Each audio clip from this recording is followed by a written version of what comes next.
Olá, está começando aqui mais um Ponto de Vista. Você sempre conosco neste horário da 1h30 da tarde, sempre de segunda a sexta-feira, acompanhando aqui com a gente personalidades da nossa cidade, da região metropolitana, debatendo, aprofundando e discutindo com você os assuntos importantes, não é?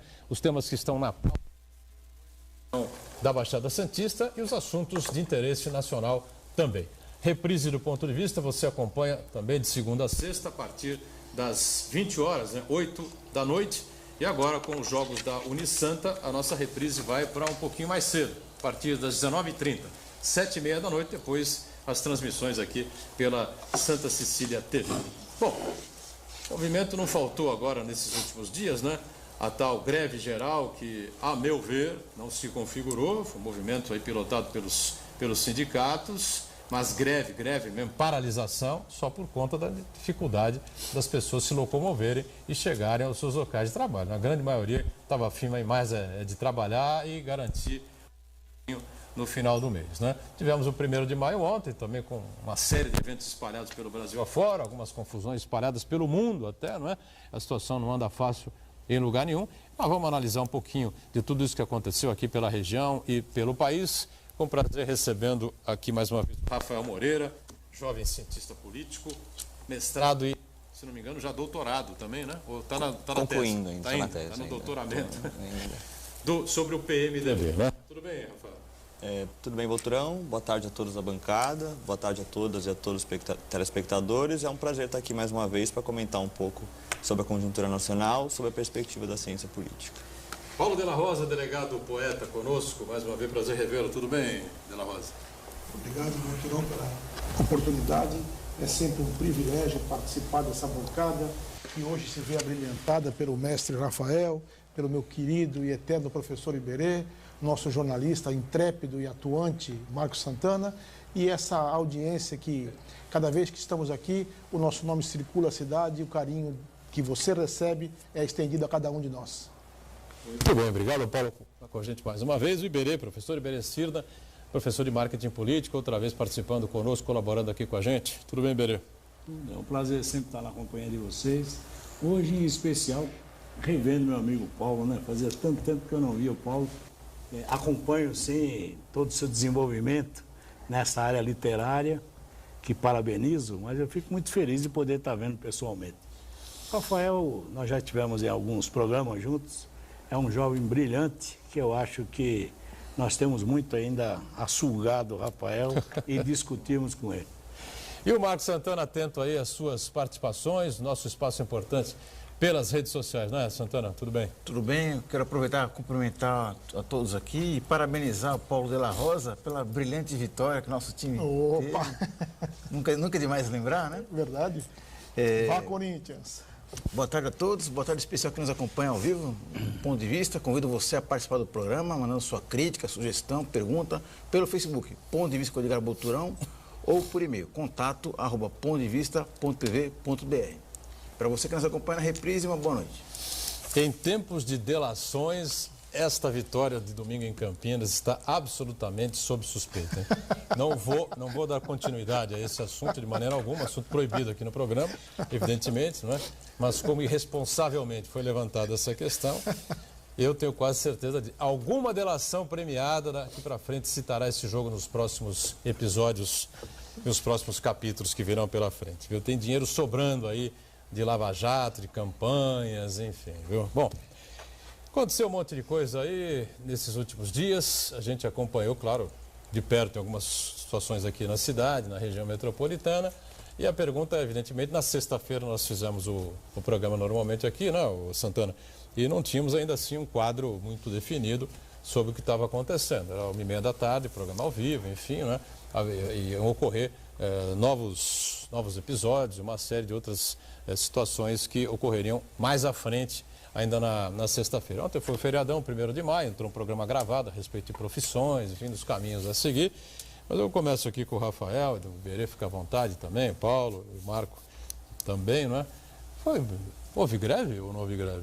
Eu disse na abertura que achei que não houve greve nenhuma, né? Um movimento sindical, onde eles, como a gente já vinha dizendo aqui, estrategicamente foram para cima dos meios de transportes de massa para evitar que as pessoas se se deslocasse. Eu não sei o que vocês pensam a respeito disso.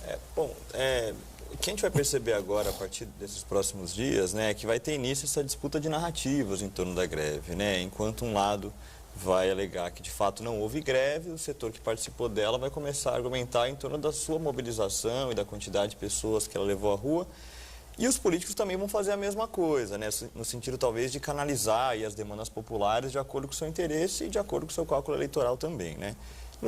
Na sexta-feira, no 28, eu estava em São Paulo e lá, de fato, a adesão foi massiva, assim, né? Eu pude estar perto ali do Lago da Batata e depois até desci para o Lago da Batata, para quem não conhece São Paulo, numa região central, ali perto da Avenida Faria Lima.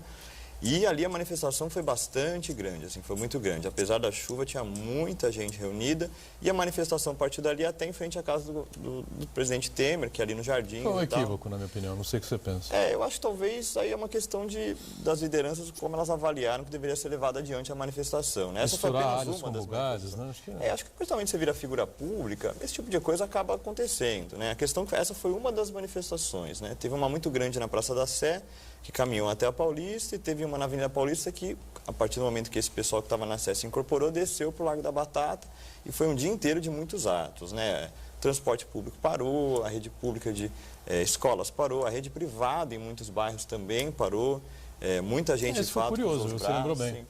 Sim. Escolas da rede privada aí, sim, paralisaram, os professores resolveram fazer os seus movimentos, aderir aos movimentos também, né? Sim, eu tive um professor meu que comentou agora, num jornal internacional até esses dias, falando que uma das novidades que essa greve traz foi talvez alinhar setores que não estavam tão aliados até o momento, né?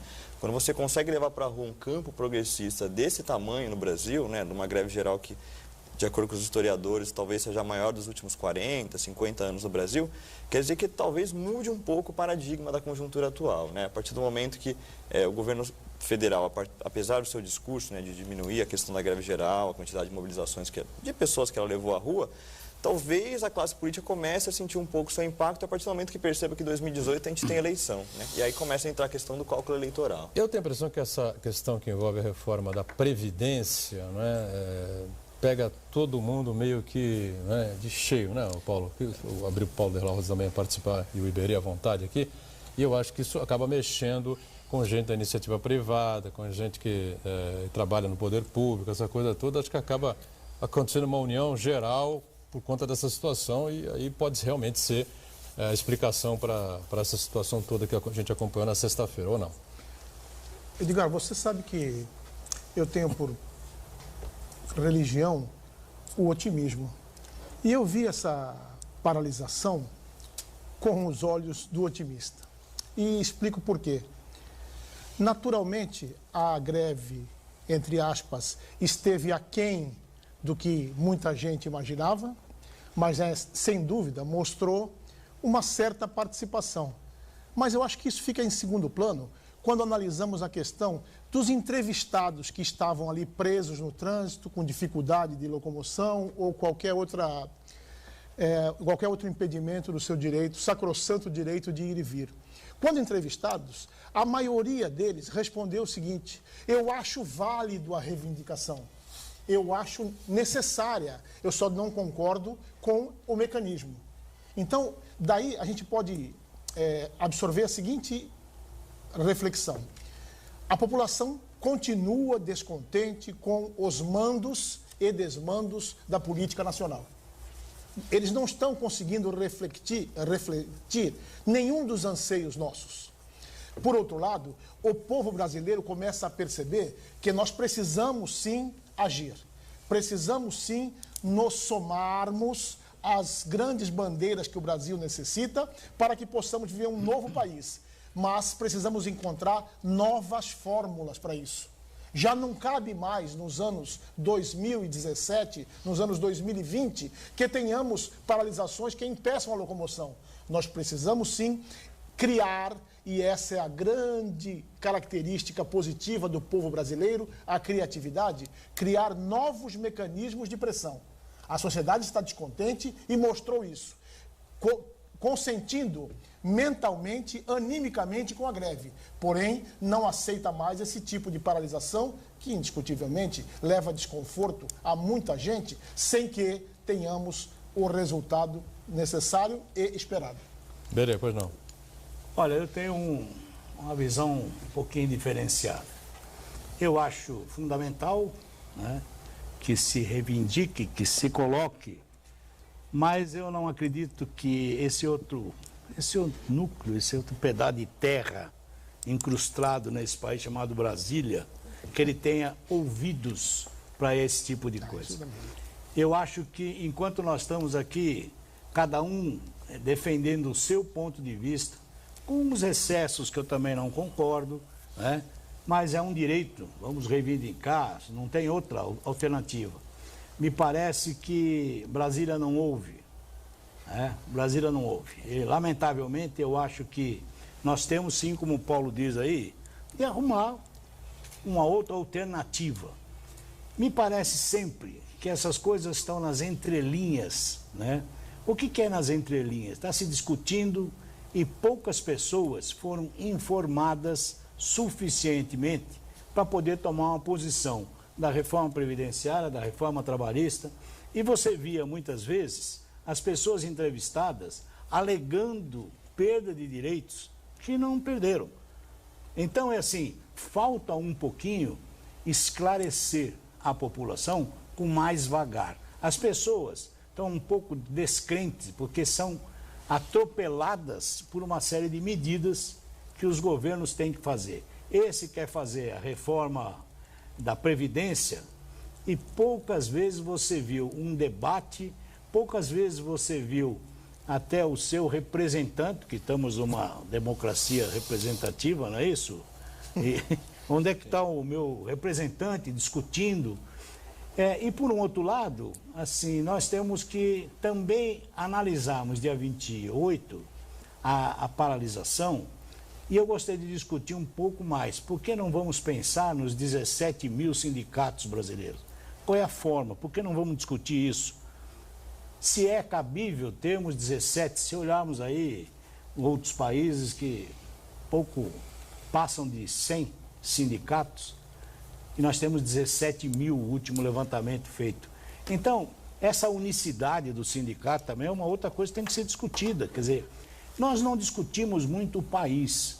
Então, nós, população, nós do lado fora de Brasília, ficamos aqui e daqui a pouco somos atropelados por uma série de ideias e que ficam aí as meios de comunicação, alguns vendilhões do meio de comunicação tentando vender em troca de publicidade, o outro, e isso falta a forma. E aí eu vou concordar com o Paulo, nós estamos já no século XX, estamos aí em 2017, 21, e acabamos aí não achando nenhuma fórmula. Será que não temos que primeiro reformar esta visão de Estado, discutir a visão de Estado, essas formas de negociação, de participação popular?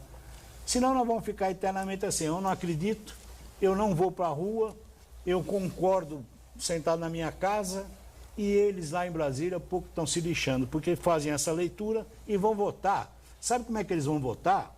Vamos votar primeiro esse, vai ver quem é contra. Convida para um jantar e vamos oferecer um banco, Sudene, o parece que os infiéis estão sendo punidos. Você entendeu? Né? Os infiéis são punidos. Você falou em representatividade, democracia representativa, enfim. Aí que está. As reformas estão sendo propostas, criadas por um governo cujo presidente da República tem agora pelo Datafolha 7, 8% 4%, de bom e ótimo? 4%? 4%. Ele tinha 10% na última, não é? Há um mês e pouco atrás. 10%, 4% veio agora. 92% Ou seja, 92%... Dizem que o governo está indo no rumo errado. Dizem que o governo está indo no rumo errado. Então é o seguinte, tem que puxar o freio, amigo. Está indo no rumo errado, mas estão votando lá o que ele está mandando. Mas, veja bem, Berê, você tem 600 anos de experiência nessa coisa toda. Como é que você, como marqueteiro, o político, o professor de marketing político, e que assessorou vários candidatos aí bastante tempo aqui por toda a região, explica a maioria no Congresso Nacional com o presidente com 5% de aprovação apenas. 95% dizem que não estão concordando. Alguns até podem, mas outros rigorosamente não concordam. Qual é a explicação para isso? Então, é porque, na verdade, não estão preocupados com a voz da população. Eles estão preocupados com o voto. com Caixa 2, estão preocupados com a isenção, o carguinho, estamos lá, quero ficar fora da Lava Jato, vamos votar. Isto é a negociação. Nada pessoalmente contra Michel Temer, nada disso.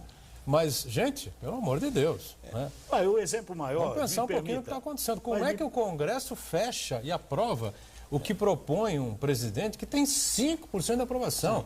Ou seja, o pessoal vai votar e daqui a um ano e pouco vão estar em... Um ano não, é um ano, né? Vão estar em campanha. E outra coisa mais grave ainda... É todo mundo se queimar, quebrar a cara. Buturão, uma coisa que é mais grave ainda, que são propostas de reforma que mexem profundamente com a vida de gerações que não vêm da cabeça dele nem da equipe dele. São propostas encomendadas por setores específicos do Brasil, que são os bancos, as grandes empresas, as empresas que oferecem previdência privada e assim por diante. Quer dizer, de todos os aspectos que a gente possa analisar, é um governo que não representa a população brasileira. É isso que eu queria chegar. Vou passar aqui para o Rafael também. Deixa eu só concluir o seguinte. Quando você tem, num governo, o ministro-chefe da Casa Civil indo ao ex-presidente do Senado, negociando voto no Senado, teve aí o Padilha, teve com o Renan Calheiros dizendo, olha, votem como que nós damos um cargo para o seu afilhado. Gente, isso é Brasília. Então, assim, deixa aquele quinhão de terra lá, ele precisa ouvir. A nossa população, a nossa voz não consegue chegar lá. E aí eu vou concordar com o Paulo, há que arrumar uma forma nova. Eu digo, já disse várias vezes aqui, não sou contra as reformas. As reformas são necessárias. Talvez o conteúdo tenha que ser melhor discutido, enfim. Agora, um presidente com esta aprovação ridícula, porque é 5% de aprovação, é a hora de pegar o boné, companheiro. Você acha que é melhor não pegar agora, é melhor levar o governo até o fim? Eu acho que era isso que tinha que se preocupar em fazer, né? Levar democraticamente o país até a próxima eleição. E daí para frente o Brasil anda com as suas próprias pernas, Rafael. Eu ia fazer um comentário em cima do que o Iberê colocou, né? O Iberê disse que Brasília não ouve a população brasileira. Eu discordo um pouco, assim. Eu acho que Brasília ouve quando lhe convém apenas. E acho que a aprovação do governo Temer, como o Boturão colocou, de ser baixíssima, acho que é a prova disso. Você tem um governo que é um mandato tampão, basicamente, que está tentando levar adiante reformas que vão mudar e vão aprofundar mudanças, enfim, por gerações da sociedade brasileira, sendo feitas a toque de caixa, pagas em jantares, em cafés da manhã, que infelizmente saem do nosso próprio bolso, inclusive, saem do bolso do telespectador e tal. Então, é um governo que não tem aquele respaldo das urnas para levar adiante um projeto político, econômico, que vai alterar profundamente a sociedade brasileira por gerações, mas que a população simplesmente não é ouvida. Mas tudo, Rafael, tudo é feito dessa forma. Sim, claro. E aí eu pego o gancho do que o Paulo colocou. Pelas entrevistas que a gente sentia, né, da população, é que a causa era legítima. O meio pode ser questionável, tal, mas se a causa é legítima para a maioria da população brasileira, então talvez ela não deveria ter sido levada adiante até, talvez. Né? Se você tem um mandato tampão de 1, 2 anos, que vai levar adiante uma reforma trabalhista, previdenciária, que muita gente avalia que de fato tem que ser feita, também concordo, acho que ela tem que ser feita, tem algumas coisas que têm que ser mudadas e tal, não da forma como está sendo colocado agora, mas se esse tipo de mudança não é aprovado pela grande maioria da população brasileira, então, de fato, o governo não tinha que nem levar adiante essa discussão, ou levar, de fato, uma discussão. Mas eu vou mais, Rafael. Né? Ele não é aprovado porque eu não conheço em profundidade o que vai mudar. Por exemplo, a reforma, esse é o grande problema. A reforma trabalhista, por exemplo, fizeram a contabilidade de quantas audiências públicas e reuniões fizeram para se debater a reforma trabalhista. Já foi aprovada no Congresso.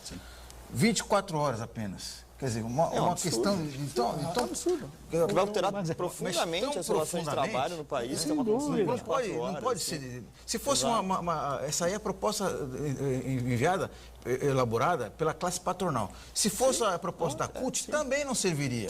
Porque não houve debate. É isso que está faltando nessa questão. Sem dúvida. Exato. Eu sempre pauto o sucesso de qualquer empreitada se ela cumprir definitivamente e de maneira consciente um determinado rito.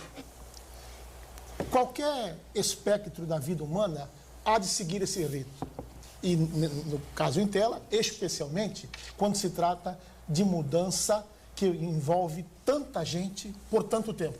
E qual seria esse rito? Informação é a teoria do ão, que eu chamo. informação, reflexão, ação e intervenção. Quando nós fugimos desse rito, o sucesso está sempre ameaçado. Essas mudanças, que eu concordo, são necessárias, fugiram completamente desse rito, professor Iberê. Sem dúvida. Houve baixíssima informação. Houve muito pouco do processo de reflexão. Partimos para a ação de maneira assodada, de afogadilho. Os opositores das ideias e os autores, os protagonistas da ideia, foram para a ação de maneira absolutamente temerária. E o que está acontecendo? As ruas agem em intervenção. Sim. E a intervenção sempre é quando não se respeitou o processo de informação, reflexão e ação, temerária e perigosa. Mas, nós estamos tratando de algo que vai mudar definitivamente a história desse país, que é necessário, só que não foi devidamente informado, não foi devidamente debatido, e sem debate e sem informação, nós não temos reflexão. Eu fico muito preocupado, professor Iberê, porque a população está às vésperas de ser atacada por uma decisão que vai mudar a história das vidas dos brasileiros, e a grande maioria de nós não tem a menor informação sobre dúvida. Isso. E não é consultada, né? Que é pior de tudo. Se eu acrescentar um não para Brasília, é eleição. É a única coisa. Então, nós aqui, informação, conscientização. Acrescentar outro não, corrupção. Corrupção. É dois anos aí que tem que entrar na brincadeira. E muito que circula. O pessoal está votando e fechando um pacote, vários pacotes, não é? E aprovando. Ao lado de um presidente, apoiando um presidente que não tem respaldo popular nenhum. Não tem o mesmo respaldo popular. Entendeu? Que as reformas são importantes, necessárias, algumas delas têm que ser discutidas mesmo. A questão trabalhista, nós discutimos aqui 2 programas interessantes direcionados a esse tema semana passada. Claro, as coisas mudaram completamente, da água para o vinho. Basta ver o nosso porto aqui. Você tinha 70, 80, sei lá quantos mil trabalhadores, hoje há 25, 30. Tudo. Hoje você tem 10 mil pessoas, 12, não sei exatamente quantos você tem. A tendência é diminuir cada vez mais. Então precisa ver realmente um preparo para isso, uma discussão para isso. Mas um governo com esse índice de aprovação, que é pífio. Você vai completar alguma coisa?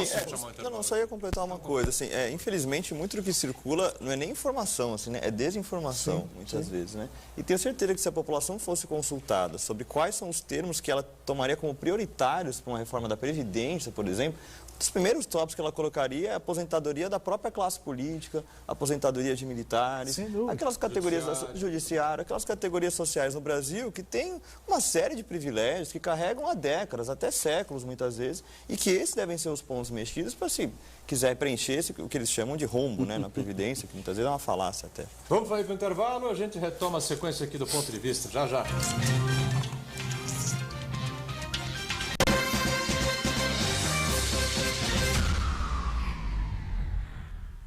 Existe um lugar em Santos onde você encontra os empreendimentos mais fascinantes da região. Um lugar amplo, aconchegante, feito para oferecer o melhor atendimento para você. Um lugar que reúne as melhores opções residenciais e comerciais nos bairros mais nobres de Santos. Um lugar que a gente nem precisava dizer, porque você já sabe. Central de Vendas Grupo Mendes, Rua Guaiaó 55, Aparecida. Venha fechar um bom negócio para abrir as portas do seu novo lugar.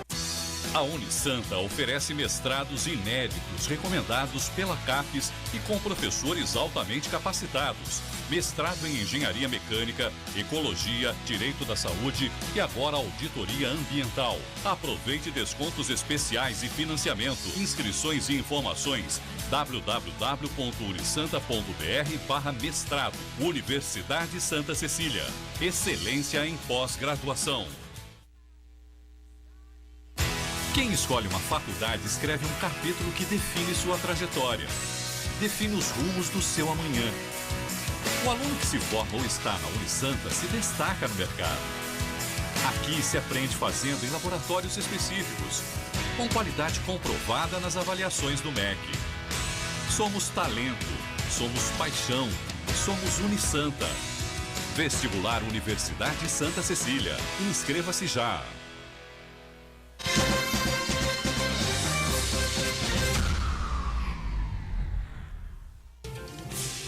Muito bem, retomamos a sequência aqui do nosso ponto de vista com o Rafael Moreira, cientista político, ao lado do nosso Paulo de la Rosa, o delegado poeta, Iberê conosco também, o Marcos Santana.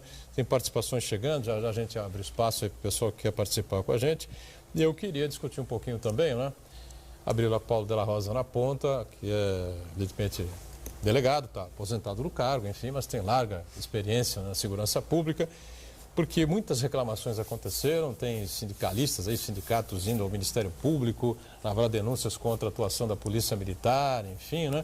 Eu acho que no meio da confusão, né, quando se toma uma decisão meio precipitada, enfim, por exemplo, vai se invadir, vai para cima da residência do presidente, não tem nada a ver uma coisa com a outra. Como aconteceu aqui uma vez, o Iberê há de se lembrar disso, né? Um vereador levou não sei quantos sacos de lixo, né? E depositou na portaria do prédio do então prefeito de Santos à época. Não precisamos nem citar os nomes aqui, quem puder se lembrar disso vai acabar relacionando os fatos e os personagens. Então, não tinha nada a ver uma coisa com a outra. Se você quer fazer esse tipo de atitude, quer chamar a atenção, então leva na porta do gabinete. Ali é que ele é representativo como prefeito da cidade. A casa do Michel Temer, deixa a casa do homem lá quieta, a casa dele cidadão, né? Michel Temer. E aí, claro que a polícia tem a sua reação, uma confusão danada, conflito enorme em São Paulo, enfim. Mas eu vi, o Paulo, foi postado aí pelo Diário do Litoral, né? O DL, nas redes sociais eu acompanhei, 2 PMs ali na General Câmara, por exemplo, se confrontaram com 2 trabalhadores portuários, né? Podiam estar lá fazendo sua manifestação na praça, mas naquele momento estavam passando na porta do jornal. E a câmera flagrou a cena. Os policiais puxaram o cacetete e arrearam o pau nos caras, pô. Quer dizer, pô, é brincadeira. O cara tá com o cacetete na mão, tá com como é que chama o escudo lá, protetor, não sei como é que chama naquele negócio lá, tá armado, né? E vai para cima dos 2 trabalhadores. Quer dizer, então faz o seguinte, amigo, você é PM, tira tudo, tá certo? Tira tudo, fala pros caras, agora vamos nos encontrar aqui, vamos ver quem é bom, vocês ou nós, entendeu? Mas o cara no direito supremo da lei, né, cobriram os caras de pancada. Quer dizer, eu acho um negócio completamente fora de propósito. Fazer a segurança pública é importantíssimo, tanto que eu não estou colocando em discussão aqui o que aconteceu em São Paulo, o que aconteceu na Praça Mauá. No meio da confusão, o policial tem que se proteger e proteger o patrimônio público, proteger as pessoas que estão ali, que não querem se envolver diretamente na confusão. Mas esse caso específico, eu acho que tem que ser levantado e tem que ser investigado pela Polícia Militar, Paulo. Obrigado. Eu lhe agradeço profundamente você ter levantado essa questão. Porque aos 54 anos de idade, mais de 3 décadas na polícia, eu vejo que de alguma forma eu acertei. Desde sempre, professor Iberê, e o senhor me conhece há muito tempo, eu sou contra a política do prenda e arrebente. Sem dúvida. Desde sempre. Eu fico com 2 imagens dessa semana que podem florir tudo aquilo que penso. A primeira delas, querido jornalista Marcos Santana, Paris e a França parando para homenagear um policial seu que tombou. Uma homenagem de Estado. Um país valorizando o seu policial. E, por outro lado, mestre Rafael, fico com a imagem daquele capitão da PM de Goiás dando aquela cacetada na cabeça do menino. Diante dessas 2 realidades, nos cabe uma profunda reflexão. Eu sou defensor eterno da polícia. A polícia é uma instituição necessária. Agora, é óbvio que precisamos definitivamente nos afastarmos da polícia de Estado, professor Iberê. A polícia, ela foi forjada para defender o Estado. E isso é coisa do passado. E eu não estou dizendo isso agora, eu digo isso há 20 anos, há 30 anos. A polícia há de ser a defensora do cidadão. Essa é a única fórmula para que tenhamos efetivamente um trabalho profícuo, eficiente e respeitado de manutenção da paz e da ordem pública, que é exatamente a função constitucional da polícia. Quando o policial, que foi ensinado a defender o Estado, se exalta, tomando para si as dores do Estado, ele reage de forma passional contra aquele que está momentaneamente atacando o Estado. Isso nós vimos na repressão da ditadura e ainda uns poucos focos dentro das polícias do Brasil. Por quê? Porque não nos foi ensinado que temos que sempre, absolutamente sempre, estarmos preocupados em ser a polícia do cidadão. É um episódio lamentável, Edgar Boturão, você sabe o que eu penso, e eu não passo a mão na cabeça de policiais que infringem a lei.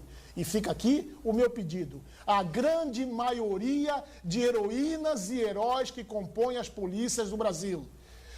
O senhor de cada policial, professor Iberê, é a lei. Quando um policial se mantém absolutamente aliado à lei, ele vai ser respeitado, vai ser querido e vai ser homenageado. Mas, infelizmente, para atender governo A, governo B, governo C, o policial infringe a lei, ele vai acabar sendo a vítima. Na verdade, todo mundo ali, o Estado como um todo, aplaudiu aquele capitão quando praticou aquela barbaridade. E agora, com a comoção pública, todo mundo o aponta e o quer na cadeia. Que sirva de ensinamento para nós policiais, que sirva de ensinamento para nós, sociedade. A polícia há de ser respeitosa à lei. Diga, Rafael. Ia concordar bastante com o que o Paulo colocou, que eu fico muito feliz que a gente levante esse tipo de questão e que, de fato, a gente rediscuta o modelo de polícia que a gente tem no Brasil, né? O nosso modelo de segurança pública, ele é visto como falido, né? A gente tem duas polícias que não conversam entre si. A gente tem uma polícia civil que é muito pouco equipada, infelizmente, que leva a uma pequena resolução de crimes que a gente tem no Brasil, né? Nossa taxa de resolução de crimes é baixíssima comparada aos outros países.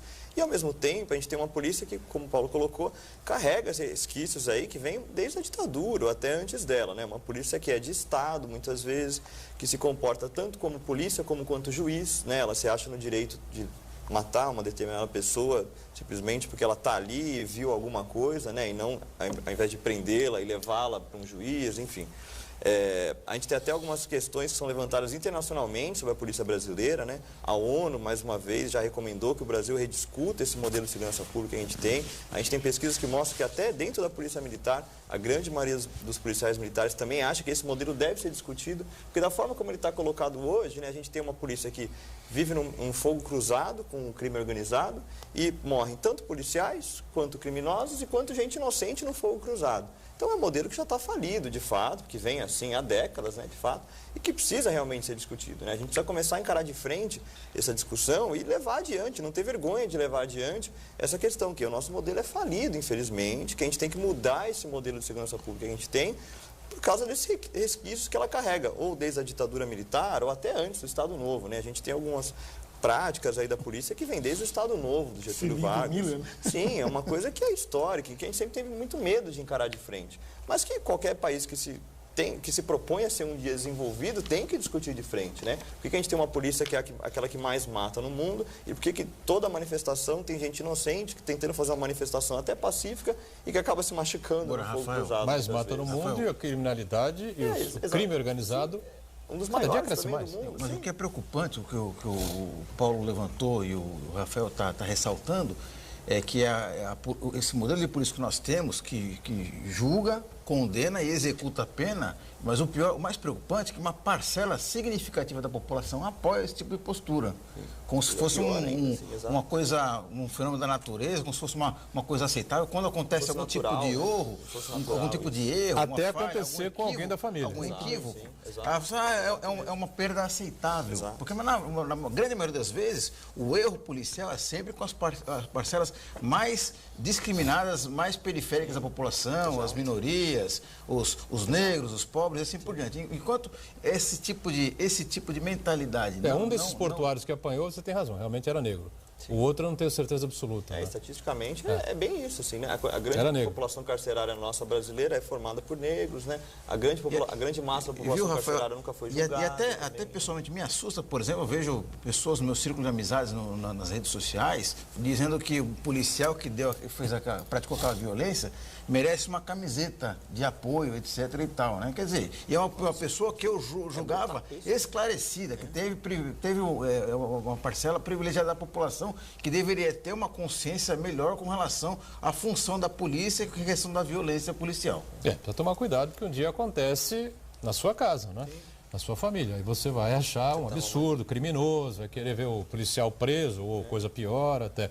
Só para esclarecer novamente, nada contra a polícia militar, a gente tem que mudar realmente uma série de coisas, inclusive essa questão da segurança pública, evidentemente, no país, mas com relação especificamente ao que eu citei aqui, que é a cena flagrada pela câmera as câmeras do Diário do Litoral, ali na General Câmara, aquilo é inexplicável, é insano, tá certo? Você está no meio da praça, numa confusão, Dela Rosa, é natural, você puxou o cacetete, enfim, para se proteger e para cumprir a sua função e tal, acaba acertando um ou outro ali, todo mundo sabe disso. Agora, os caras estavam andando sozinhos, os dois ali, porque eu vi dois, não sei se foram mais que apanharam. E os dois guardas, os dois PM puxaram o cacetete e rasgaram o pau em cima dos caras. Não tem cabimento nenhum. É um ato de delírio, né? Esse fato aí foi flagrado por uma câmera de segurança. E tantos outros casos... Que não são flagrados. Que na verdade, esse tipo de abordagem parece que é uma prática rotineira na abordagem policial, e nas periferias, por aí por diante. Diga, eu acho que a gente concorda com isso, mas eu acho que existe um despreparo do próprio Estado em dar condições para que a polícia possa exercer sua função. O próprio Estado marginaliza o processo para que você tenha um baixo entendimento da função. Por diversas vezes, você vê aí coronéis ou uma patente um pouco mais superior, colocada em xeque por uma horda de manifestantes e mantém a sua postura, e você está cansado de ver, mantém a sua postura tentando fazer com que a lei seja cumprida. Quando você pega, às vezes, um soldado que ganha lá mal, mora mal, é mal formado, é mal recrutado, é mal escolado, é mal organizado, você não pode pedir absolutamente nada. Então, quando você pega uma patente, que ele fez lá a escola do Barro Branco, sei lá onde é que é, mas ele tem lá uma formação, uma consciência um pouco maior, você percebe que muitas vezes ele tenta conversar. Está cansado de ver também, além da sua pancada, mas você está cansado de ver pessoas estarem falando na cara do policial e ele está lá argumentando serenamente, mas vejam que é uma patente um pouco elevada, quer dizer, a formação dele, possivelmente, seria adequada até para os nossos policiais. Mas como eles são mal treinados, ganham mal, vivem mal, eles se defendem. Então, o que acontece? O que nós estamos vendo, né, é que a polícia tem que ser repensada, mas tem que ser investido também nesse ser humano, senão não adianta. Aí quando você olha lá, o cara deu com o cacetete, é um ser humano. Ele também está apanhando. Quer dizer, então, de alguma forma, nós precisamos investir, sim, na formação, na clareza da formação, qual é a função da polícia. E aí o Paulo coloca bem, deixa de ser uma defesa do Estado e passa a ser a defesa do cidadão. Isso é o que a gente vê nas polícias de fora. Nas polícias que têm uma formação intelectual, cultural, educacional um pouco maior, onde fica claro qual é a sua função dentro da sociedade. O nosso aqui não está, o nosso vem lá de trás, como bem falou aqui, a mesa está levantando isso, vem lá da época entendeu? De força pública, de uma série de repressão. Quer dizer, esta é a formação que nós temos. Então, quando você critica ele também é produto desta incompetência do Estado. Indiscutivelmente, né? Claro que exageros foram cometidos pelos grevistas, pelo pessoal dos sindicatos, enfim, isso é indiscutível. Mas esse caso especificamente, todos nós acompanhamos, todos nós vimos pelas redes sociais, repito, pelas câmeras lá do DL, um policial descendo o cacete, não é? Um cidadão que passava em direção ao porto, trabalhador portuário, talvez viesse mesmo lá do movimento, enfim, mas naquele momento ele caminhava como um cidadão comum, né? E apanhou ali de graça, acho que não conseguiram bater em ninguém naquela confusão e resolveram descontar ali nos caras. Se tivesse praticado um ato de vandalismo, não era o caso, não era esse tipo de reação, era para prender, não para espancar. E aí sim, claro. Soltaram a borracha nos dois ali. Mas aí você prende e ele não acredita no judiciário. Então, justamente, quer dizer, a questão... essa estrutura... Ele tem que fazer parte dele. Eu sei. Ele não pode ser jogador e executor de penas. Nós vamos dar o testemunho, eu vou pedir o testemunho do Paulo aqui. O Paulo, enquanto delegado, quando no exercício, por quantas vezes não foi desafiado, não foi xingado cara a cara e manteve a sua posição. Mas qual é a formação intelectual dele? Ele sabe qual é o seu papel. Agora, quando você pega um indivíduo lá atrás, né, que não tem, deram lá uma arma para ele, disseram que ele é autoridade, ele vai sair dando borrachada. Mas aí, justamente, assim, acho que uma coisa não exclui a outra, né? A gente pode ter uma formação mais humanitária na polícia e, ao mesmo tempo, rediscutir o modelo de polícia militar. Sem dúvida. Coisa não exclui a outra. Mas isso, ao mesmo tempo, não dá o direito de, como o Marco falou, um policial militar que está andando na rua descer o cacete porque ele acha que o judiciário não vai cumprir o seu papel de prender aquela pessoa que talvez tenha feito algo errado. Cabe ela cumprir o papel dela, que é algemar ela e conduzir a justiça, né? Se cada um fizesse seu papel, a coisa funcionaria muito melhor. Né? O mais interessante, professor Iberê e Edgar, meu querido, é que esse episódio que o Diário do Litoral flagrou acontece na cidade que tem como chefe, comandante da segurança pública, um homem do maior galardão, um humanista respeitado mundialmente. Sem dúvida. Coronel Delbel é um homem a ser seguido. Faltam no Brasil referências e nós temos uma referência absolutamente qualificada na cidade de Santos. E bom lembrar que na época em que ele foi comandante-geral da Polícia Militar, a gente, poucos casos ou nenhum caso desse tipo aí foi registrado. Então, a PM realmente cumpria rigorosamente o seu papel. Só fiz essa observação, Edgar, para fazer um pequeno adendo colateral à observação do professor Iberê. Os nossos policiais de escalão menos alto, eles já não são mais tão sem cultura assim, professor Iberê. Melhorou muito a qualidade cultural dos nossos policiais. E eu digo isso com muito orgulho, porque eu reputo os policiais de rua, os praças e os investigadores, os policiais que efetivamente dão o combate, heroínas e heróis. Porque é muito difícil ser policial no mundo de hoje. O que precisa mudar de maneira drástica e emergencial, Marcos Santana, é a estrutura policial. Você acaba percebendo atos de autoritarismo lá na ponta, mas a organização em si pensa dessa forma. Então nós precisamos sim de muito mais coronéis Delbel e muito menos autoritarismo. Precisamos humanizar o trabalho policial. O intervalo, mas a gente retoma a sequência aqui do ponto de vista em instantes. Já, já.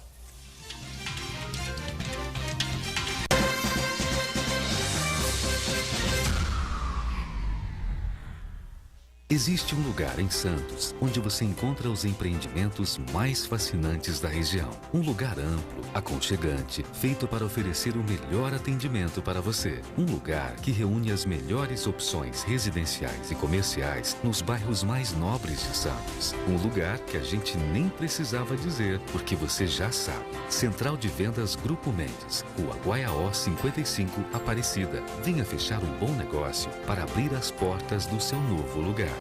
Você sabia que a Santa Cecília TV foi a primeira emissora da região a transmitir em sinal HD? Para assistir a maior programação regional da sua TV em alta definição, não precisa pagar nada. É só sintonizar sua antena para receber o sinal digital da Santa Cecília em 52.1 HD. Verifique se o seu condomínio já tem uma antena digital coletiva. Se tiver dúvidas, converse com um antenista de confiança ou entre em contato com o nosso departamento técnico. 3202-7179. É importante saber que o sinal analógico da nossa região vai ser desligado em setembro. Se preferir, é só instalar um conversor e uma antena portátil digital na sua casa e pronto. Vários canais de TV aberta em alta definição. Santa Cecília TV em HD. Melhor qualidade, sem pagar nada para assistir.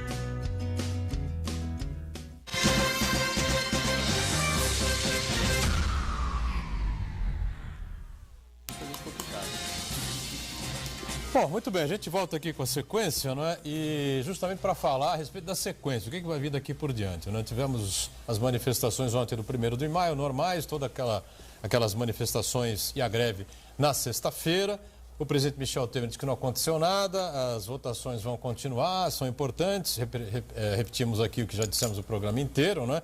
Que as propostas são importantes, as reformas têm que acontecer, enfim, os pontos mais polêmicos têm que ser debatidos com profundidade, que não acontece, não é? E, além de tudo, são propostas colocadas ao Congresso, goela abaixo da população, por um governo, por um presidente com 5% de aprovação, segundo veio agora a pesquisa do Datafolha, que mostra aí também, não é, Santana, alguns quadros aí de possíveis candidaturas. Enfim, a gente está 1 ano e meio aí da eleição, né? Já deveríamos estar com debates mais aprofundados a respeito do país, enfim. Os Estados Unidos discute a eleição, faz a eleição em 2 anos. Aqui nós cismamos que temos que resolver em 45 dias. Quer dizer, eles devem estar errados e nós absolutamente certos, né? Mas tem aí alguns quadros aí que foram apontados pelo Datafolha, né? Com o presidente Lula sempre à frente nas 2 possibilidades. Uma, no segundo lugar, um empate técnico entre Marina Silva e o deputado Jair Bolsonaro, né? Aparece o governador Alckmin com 6 ou 7%, não é uma situação lá muito confortável. O Dória, no outro quadro, como prefeito de São Paulo, apesar do Lula subir 1,2%, né? Quando o Dória entra na disputa, mas o Dória aparece com 9%, né? Quer dizer, 9 para 6 também, vamos combinar que é uma margem de erro ali, nada muito significativo, né? E o Ciro Gomes, que acho que é uma figura, perdeu o bonde da história, né? Já disse isso aqui numa outra oportunidade, poder ter se mantido no topo, né, da política brasileira, podia hoje ser até presidente da República, sabe-se lá, né? Mas se perdeu completamente, né, pelo seu pavio curto, exageradamente. O pavio curto muita gente tem, né? Mas o dele, acho que se acendeu já explode, né? Não tem o paviozinho ali. Pescoço, né? Acendeu, explodiu, né? Porque pô, o cara é brincadeira. Agora... Espero que não seja tá muito cedo ainda, né, Ribeiro? Espero que não seja em Santos que ele vai explodir, que é proibido aqui. Aqui não pode. Aqui não pode. E acho que é um pouco cedo ainda para essa situação toda, né? Ninguém sabe se o Lula vai ser candidato, se não vai, ninguém sabe se... Na verdade, no Brasil... Só para registrar, essa é justamente a questão do Luiz Leite. Ele pergunta sobre a possibilidade da candidatura do Lula e do João Dória também, né? O Dória poderá ser candidato, né? Com certeza. Mas, o varal ainda não penduraram a roupa no varal. Não. Ainda vai começar. O Dória, agora vão levantar até se na bolinha de gude ele roubava na hora de medir. Agora vai começar. Esta é a linha da política nacional. Eu acho que... No mundo inteiro é assim, né? Então, mas nós estamos um pouco... Uma lavação de roupa suja lá na França agora, com os 2 candidatos. Os Estados Unidos foi então... Nossa, os Estados Unidos foi um negócio inacreditável. Então nós estamos falando de um Dória que não entrou ainda, né? Ele foi convidado para o baile, mas não entrou ainda. Então vão começar a levantar, a gente tem que... Todo mundo diz assim, ele é novo. Ele já teve sua participação dentro da política, já exerceu cargo, ele já tem... Ele vai começar agora. Outro dia eu estava vendo uma entrevista do IPTU dele, né? Milhões, eu paguei, não paguei. Esta coisa é assim, nós não temos, lamentavelmente, ainda no Brasil, uma política de proposições. Nós temos política de destruições. Então, já que eu não sei propor absolutamente nada, eu vou destruir o vizinho. E assim nós vamos batendo eternamente. Então, para mim é muito cedo ainda para falar, porque eu preciso esperar para ver se é réu. E aí nós comentamos aqui fora, porque se for réu em algum processo, mesmo que seja pela Lava Jato, não pode ser candidato. Quer dizer, existe muita coisa ainda para andar. Só que no meio desta muita coisa, não se falou mais em reforma política. Já perceberam que sumiu um pouco do noticiário. Né? Esta coisa sumiu do noticiário, porque estão correndo por fora lá. Aliás, ontem o Roda Viva fez um programa, era gravado o programa, né, evidentemente, né? Mas era um programa que estava lá, o relator do Cândido, o deputado Cândido. Não é o Vacareza, não. Não, é o Vicente Cândido. Que é do PT, né? Que é do PT e é o relator da reforma política, fala lá em lista fechada, faz uma ampla análise, enfim. Então, mas você percebe que na mídia nacional sumiu a história da política. O Lavareda, né? Ele pontuou algumas questões que são fundamentais, né? Eu concordo, gênero, número e grau com aquilo que ele falou. Esquece esse negócio de reeleição. A reeleição não é mãe de nada, tá certo? A reeleição não é mãe de coisa nenhuma. Não é porque o cara vai se reeleger que ele vai roubar ou vai deixar de roubar, que o cara... Pelo amor de Deus, no mundo inteiro tem reeleição. Só aqui no Brasil que não pode ter reeleição. Sim, eu fui contra a reeleição, quando o Fernando Henrique fez aquela pataquada lá no Congresso Nacional, inventou a reeleição para ele. Mas a reeleição está aí. Foi feito. Qual é o problema? Está feito, não mexe mais nisso. Mas tem coisas mais... Deixa quieto. Tem coisas muito mais importantes, tem coisas muito mais sérias e profundas para se mexer. A reforma política no Brasil, eles pensam para aí aumenta o seu ano, quem falou, você diminui, tira a reeleição, mas aumenta um ano. Isso. Ou seja, mexe faz uma salada danada, entendeu? Aí quando volta de 90 para 45 dias, porque eu não quero ficar exposto, agora na lista fechada, vamos dividir a mista, como na Alemanha, uma estupidez, porque eu tenho que mudar a Constituição, eu não posso ser flexível como na Alemanha. Quer dizer, nós vamos embolando isso aí até o gargalo e lá na hora eles vão ver o que é melhor para que eles se reelejam e continuem mamando na teta do governo. A França faz a eleição agora presidencial e um mês depois faz a eleição para o parlamento, enfim. Né? Eu não sei se isso é... Claro, evidentemente que o presidente que ganhar, o Macron, se for eleito, vai ter uma influência enorme, né, para que o povo eleja congressistas e parlamentares que o apoiem, do grupo próximo a ele, evidentemente. Né? Isso aí. Eu só queria tecer alguns comentários rápidos, assim. Primeiro, antes de tudo, sobre a reforma política, né?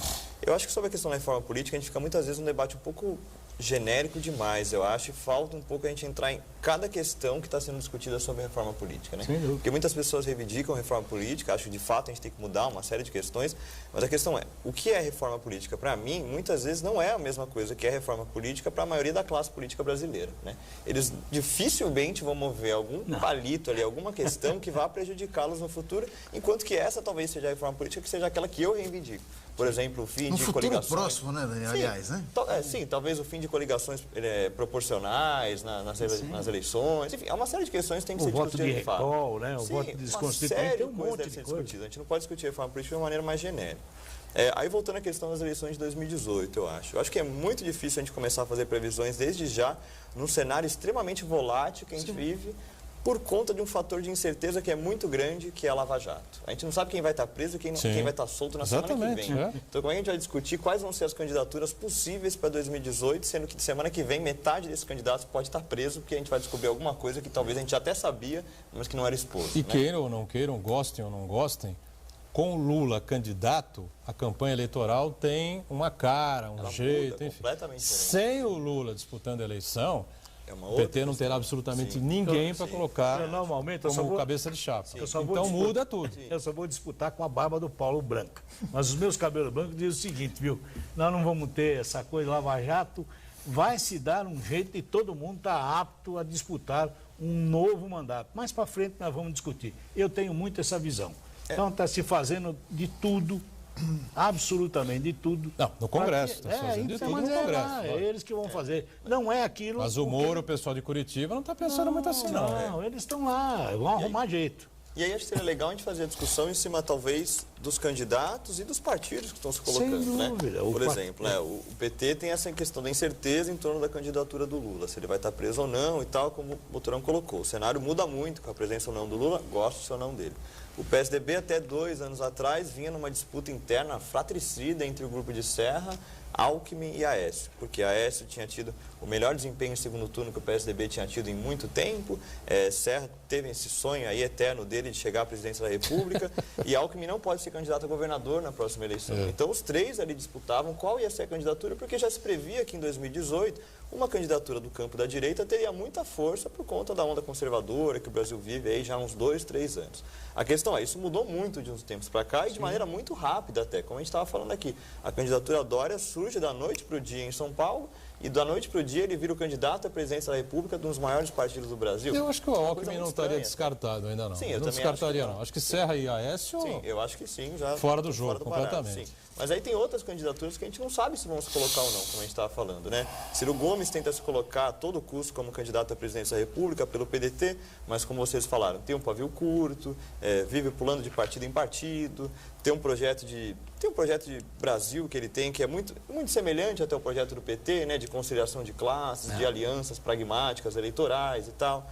A gente tem a candidatura do Bolsonaro, que agora vai vir pelo PSC, que possivelmente venha pelo PSC, que é o partido que tem o respaldo da Assembleia de Deus, com todas as igrejas neopentecostais ao seu redor, levando adiante um projeto que a gente tem que pensar, e até pensar de maneira bastante fria, porque a gente tem no passado alguns exemplos muito tenebrosos até de candidaturas que tiveram esse tipo de perfil. A gente não sabe quais candidaturas mais vão surgir no campo da esquerda, a gente não sabe qual vai ser a candidatura que o pessoal vai lançar Isso pode embaralhar talvez um pouco o cenário político Marina também. Silva na moita, né? Marina Silva aparecendo somente nos anos eleitorais. Né? A gente tem um Só cenário nos anos muito eleitorais. volátil. Só nos anos Sim, eleitorais. só no ano eleitoral. Depois ela né? fica na selva. Sim, exato. É o que a gente estava falando aqui, é uma questão de cálculo eleitoral, talvez, dela, né? De não se colocar publicamente e só aparecer no ano de eleição, porque talvez ela ache que na cabeça dela seja melhor ela não se posicionar sobre as grandes questões nacionais e simplesmente aparecer da noite para o dia numa eleição achando que ela vai capitalizar em cima disso.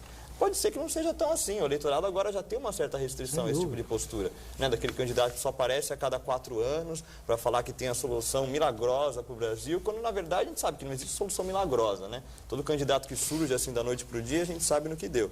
Enfim, é um cenário muito volátil. A política brasileira está cada vez mais dinâmica. Eu acho difícil a gente fazer previsões. O que a gente pode fazer, como a gente estava falando aqui antes, apontar cenários, mostrar quais candidaturas podem ter mais força, dependendo de todo o partido que vai estar por trás dela, equipe, enfim, projeto de Brasil, propostas e tal. Eu insisto que mais importante do que elencar nomes que possam postular a presidência, a gente tem que repensar o poder no Brasil. O professor Iberê sempre brinca que Brasília é um campo minado à parte do país, mas eu discordo um pouquinho dessa observação, professor, porque eu acho que o fenômeno Brasília contaminou o Brasil como um todo nesse aspecto. Nós temos um poder executivo nesse regime presidencialista que não foge a essas duas realidades. Se elege contando sonhos mirabolantes para o povo, mentiras descaradas, não importa se factíveis ou não, se possíveis ou não, se racionais ou não. Ele se elege e, uma vez eleito, ele se divide em duas atitudes: as benesses e as punições. Não há governo no Brasil que fuja disso. E nós precisamos, Edgar, de um governo de transformação. Agora, enquanto nós elegermos políticos que vendem o céu antes da eleição, essas pessoas não têm condição moral, intelectual, ética e até financeira das transformações que são necessárias nesse país. Há um grande líder político aí que foi presidente 8 anos, fez a sucessora, teve tudo nas mãos, o apoio popular enorme, não é? Credibilidade, inclusive internacional, para fazer essas transformações importantes da sociedade, mas optou por manter o partido dele no poder. E nós estamos vendo essa realidade se reproduzindo nos governos estaduais, nos governos municipais, há décadas. E nós precisamos efetivamente entender que o grande dirigente do país é o povo. E, efetivamente, cada uma e cada um de nós dar um valor supremo à arma mais poderosa que temos, que é o voto. O eleitor continua dando pouca importância ao seu voto. Nesse contexto... Eu acho que nós temos que aprofundar o sistema brasileiro. Isso é que nós não discutimos.